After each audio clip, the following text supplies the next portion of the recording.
Oi pessoal, tudo bem com vocês? A gente vai ler Levítico capítulo 18. Antes de começar, queria pedir para você que está assistindo pelo canal do YouTube, se inscreve no canal. Você que está assistindo pela página do Face, segue a página, para vocês não perderem nenhum vídeo e seguirem comigo nessa jornada de leitura da Bíblia de Gênesis até Apocalipse. Gente, o tema que a gente vai abordar aqui no capítulo 18 vai até o capítulo 20, que fala sobre a vida santa do povo de Deus, né? Despojar-se da velha vida e revestir-se da nova. Então fala um pouco sobre as leis da santidade.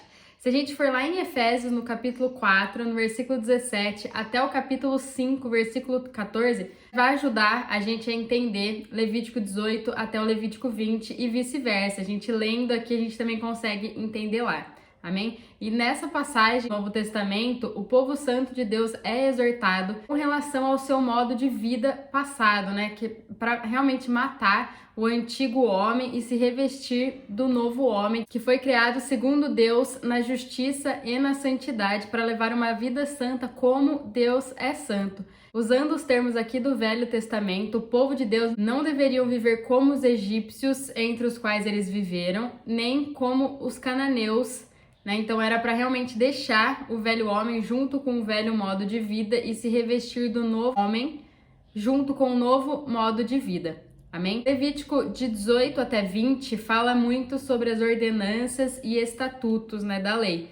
A lei é composta principalmente pelos 10 mandamentos, né, sendo eles básicos, curtos, breves, né, simples, concisos, e eles requerem uma explicação, né, um suplemento, que são essas ordenanças e estatutos, né? Um exemplo disso, quando a gente for ler Levítico 20, no versículo 9, é um complemento do mandamento de honrar nossos pais, né? Esse versículo fala que se um homem amaldiçoar seu pai ou sua mãe, ele certamente será morto. Amém? Então, tem uma diferença entre estatutos e ordenanças. Uma ordenança é um estatuto ao qual um julgamento foi adicionado. No entanto, um estatuto não inclui nenhum julgamento, é simplesmente um estatuto.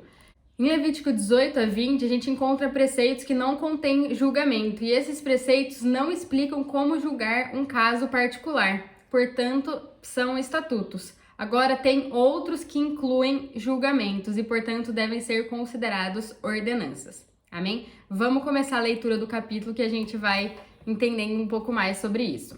Disse o Senhor a Moisés: fala aos filhos de Israel e dize-lhes: eu sou o Senhor, o vosso Deus. Então aqui Deus está realmente confirmando a sua soberania, né? A sua supremacia absoluta. E a gente vai ver que nesse capítulo várias vezes é mencionadas essas palavras. Eu sou o Senhor, o vosso Deus. Realmente Deus se revelando ao povo, né? Se mostrando a ele, também trazendo à memória tudo aquilo que ele já havia feito pelos israelitas, desde as pragas lá no Egito, que culminou na libertação deles, até o momento no Monte Sinai, onde eles viram aquela manifestação gloriosa de Deus. Amém? Não imitareis os costumes do Egito, onde habitastes, nem os da terra de Canaã, para o qual vos conduzo, nem andareis segundo os seus estatutos. Então vemos que os israelitas eles deveriam levar uma nova vida, uma vida que não se parecia nem com os egípcios, né, entre os quais viveram antes, e nem com a maneira que os cananeus viviam para onde eles estavam sendo levados. Mas eles deveriam viver de acordo com as ordenanças que Deus estava dando para eles, né? Desistir da vida dos egípcios e dos cananeus era realmente despir o velho homem e levar uma vida de acordo com a santidade de Deus, vestir um novo homem. Então Deus havia tirado eles da escravidão do Egito, né, dando eles uma nova vida. E eles não deveriam permanecer com a mesma mentalidade de escravos, né? Eles não deveriam continuar com esses mesmos costumes. Isso, gente, significa que nós, né, crentes, devemos abandonar o modo antigo de vida. Nós fomos libertos do pecado, fomos tirados da escravidão, e isso era algo que a gente não podia fazer. Nós estávamos mortos espiritualmente, né? Havíamos perdido a expressão de glória de Deus. Estávamos expressando somente Adão, né, o homem caído, mas no momento em que nós somos libertos, né, vida de Deus renasce em nós, né, nosso espírito se regenera quando a gente aceita Jesus como Senhor e Salvador. Só que a nossa alma, ela não se regenera, a nossa alma precisa ser transformada, e ela é transformada através da palavra. E como nós, né, recebendo essa vida de Deus, a gente vai continuar vivendo essa vida morta em nós mesmos, né? Então, isso não existe. A gente precisa deixar a vida de Deus fluir para todo o nosso ser, abandonando tudo o que passou, abandonando nossas práticas para viver a nova vida que está em nós. Amém? Então, aceitar o sacrifício de Jesus, aceitar a sua obra, essa salvação transforma a minha natureza. Então, antes eu era uma coisa, agora eu sou uma coisa totalmente diferente. Então, como que eu vou continuar vivendo da mesma maneira que eu vivia antes, né? Eu não sou mais aquilo que eu era. Então, nós precisamos deixar a nossa nova natureza crescer e se manifestar cada vez mais em nós. Amém? Praticareis os meus juízos e guardareis os meus estatutos para andarem neles. Eu sou o Senhor, o vosso Deus. Portanto, os meus estatutos e os meus juízos guardareis, pois o homem que os cumprir, por eles viverá. Eu sou o Senhor. Os filhos de Israel deveriam levar a vida santa de Deus, né? Isso equivale a realmente colocar o novo homem, levar uma vida santa de acordo com a santidade de Deus, vestindo esse novo homem. Eles precisariam andar segundo os mandamentos e ordenanças que Deus havia traçado para eles, né? Mas esses mandamentos não foram dados sem uma promessa, né? A gente vê aqui no versículo 5, quem obedecesse por eles viveria. O interessante disso tudo, né, se a gente for ver a história inteira dos israelitas, né, uma multidão foi liberta da escravidão do Egito. Isso era algo que eles não podiam fazer, não estava no alcance deles, era algo que somente Deus podia dar para eles. Mas toda aquela geração que havia sido salva, né, que estava caminhando para a Terra Prometida, somente 2 pessoas entraram na Terra Prometida. E o resto das pessoas que entraram foram as pessoas que haviam nascido lá no deserto. Mas por que, né, tudo isso? Por que somente 2 pessoas entraram, né? Porque realmente eles estavam salvos, mas eles ainda continuavam com a mentalidade antiga. Eles não deixaram que a nova vida, né, de Deus fluísse neles, amém? Então, isso realmente tem a ver com salvação e reino, né? Jesus nos tirou do inferno, ele nos salvou, pagou uma dívida, e isso era algo que a gente não podia fazer, não estava no nosso alcance. Mas agora reinar com ele, entrar no milênio, decisão nossa, que inclui renúncias, inclui negar as nossas vontades e os nossos desejos, ir para a cruz todos os dias, né? Deixar que essa vida que já está no nosso espírito transborde para todo o nosso ser. Amém? Agora, gente, a gente vai ler, né, essas ordenanças do versículo 6 até o versículo 20. Amém? Espero que você esteja com a sua Bíblia aí. Nenhum de vós se chegará a qualquer parente próximo para relacionar-se sexualmente com ele. Eu sou o Senhor. Não desonrarás o teu pai nem a tua mãe. É tua mãe, não descobrirás a sua nudez. Não te envolverás sexualmente com a mulher de teu pai. Não te envolverás sexualmente com a tua irmã, quer seja filha de seu pai, quer filha de tua mãe, quer seja nascida em casa, quer fora dela. Não te envolverás sexualmente com a filha de teu filho ou com a filha de tua filha, pois te desonrarias a ti mesmo. Não te envolverás sexualmente com a filha da mulher do seu pai, gerada de seu pai, ela é tua irmã. Não te envolverás sexualmente com a irmã de teu pai, ela é parente próxima de teu pai. Não te envolverás sexualmente com a irmã de tua mãe, ela é parente próxima de tua mãe. Não desonrarás o irmão de teu pai aproximando-se da mulher com intenção sexual, ela é tua tia. Não te envolverás sexualmente com a tua nora, ela é mulher de teu filho, não te envolverás sexualmente com ela. Não te envolverás sexualmente com a mulher de teu irmão, é desonra para teu irmão. Não te envolverás sexualmente com a mulher e sua filha, não tomarás a filha de seu filho, nem a filha de sua filha, para se envolver sexualmente com ela, são parentes próximos, é maldade. Não tomarás a irmã de tua esposa como esposa rival para se envolver sexualmente com ela enquanto tua esposa viver. Não te chegarás à mulher durante a sua menstruação para se envolver sexualmente com ela. Não te deitarás com a mulher de teu próximo para te contaminares com ela. As proibições que a gente viu aqui, elas exigem pouca explicação, né, especial, porque é como a gente consegue ver, né, dirigem-se em particular aquelas violações da lei da castidade. Era mais comum entre os egípcios, né, onde Israel estava, e com os cananeus, aonde Israel estava indo. Então, todos esses versículos nos dizem que eles não deveriam agir da mesma maneira que os egípcios e nem da mesma maneira que os cananeus ou de nenhum dos outros povos que estavam ao redor deles, né? Então Deus havia separado eles para serem povo santo de Deus.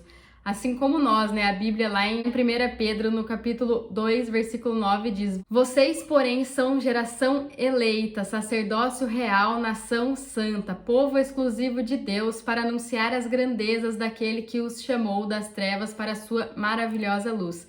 Então, não é para nós nos igualarmos ao mundo, a gente deve ser diferente. A gente deve levar a luz que está em nós e ser luz para as outras pessoas. Amém? Não darás nenhum de teus filhos para ser sacrifício a Moloque, a fim de não profanares o nome do teu Deus. Eu sou o Senhor. Com homem não te deitarás como se fosse mulher, é abominação. Não te deitarás com um animal para te contaminares com ele. A mulher não se porá perante um animal para juntar-se com ele, é depravação. Com nenhuma dessas coisas vos contamineis, porque com todas essas coisas se contaminaram as nações que eu expulso de diante de vós. Até a terra foi contaminada, pelo que a castiguei por sua iniquidade, e a terra vomitou os seus moradores. Então, nesses versículos nos falam as coisas que são abomináveis a Deus, né? As coisas que ele realmente detesta.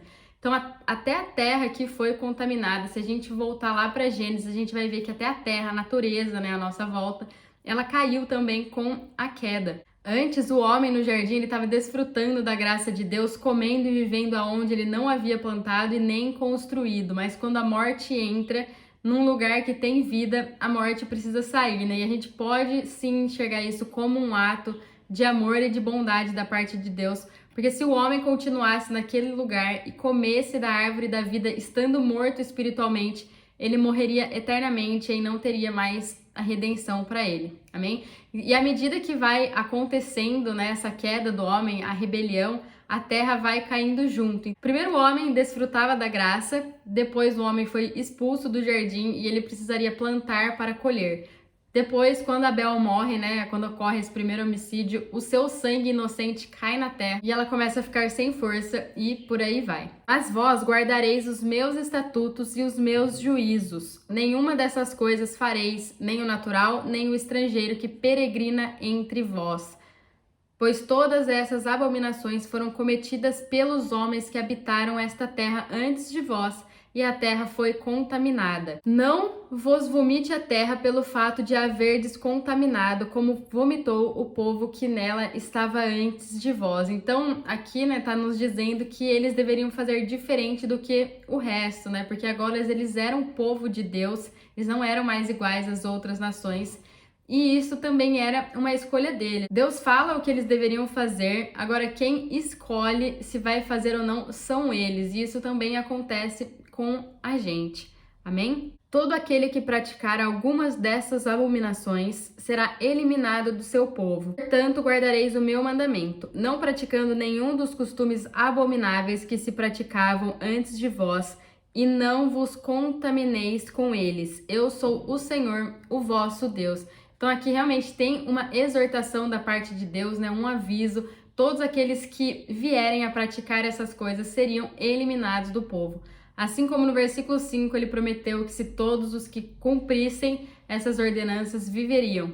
Amém? Gente, eu quero ler para vocês alguns versículos lá de Efésios, né? O capítulo 4, do versículo 17 até o 24. Amém? Ó, o versículo 17 diz assim: Portanto, digo isto e testifico no Senhor, para que não andeis mais como andam os outros gentios, na vaidade do seu pensamento, obscurecidos no entendimento, separados da vida de Deus, pela ignorância que há neles, pela dureza do seu coração. Tendo se tornado insensíveis, entregaram-se à depravação, para com avidez cometerem toda a sorte de impureza.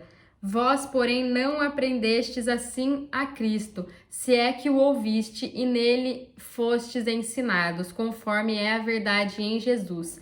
Que quando ao trato passado vos despojeis do velho homem que se corrompe pelas concupiscências do engano, e vos renoveis no espírito do vosso entendimento, e vos revistais do novo homem, que segundo Deus é criado em verdadeira justiça e santidade. Amém? E aqui no capítulo 5, no versículo 1, nos diz assim: Sede, pois, imitadores de Deus como filho amados.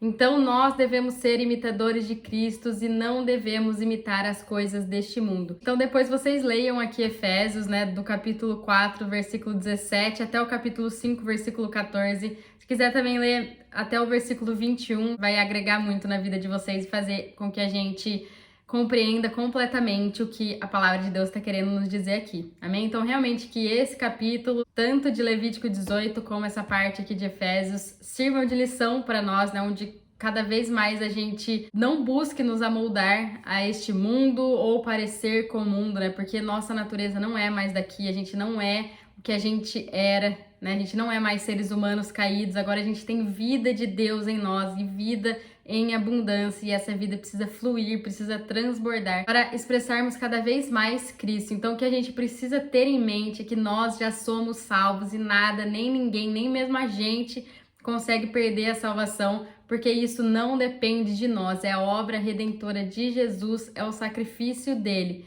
Então, nós não somos mais pecadores lutando para ser salvos, nós somos salvos lutando para ser santos. Amém? Então, que a gente possa, né, ter isso em mente e cada vez mais buscar ser parecidos com Cristo. Amém? Fiquem com Deus e até o próximo vídeo.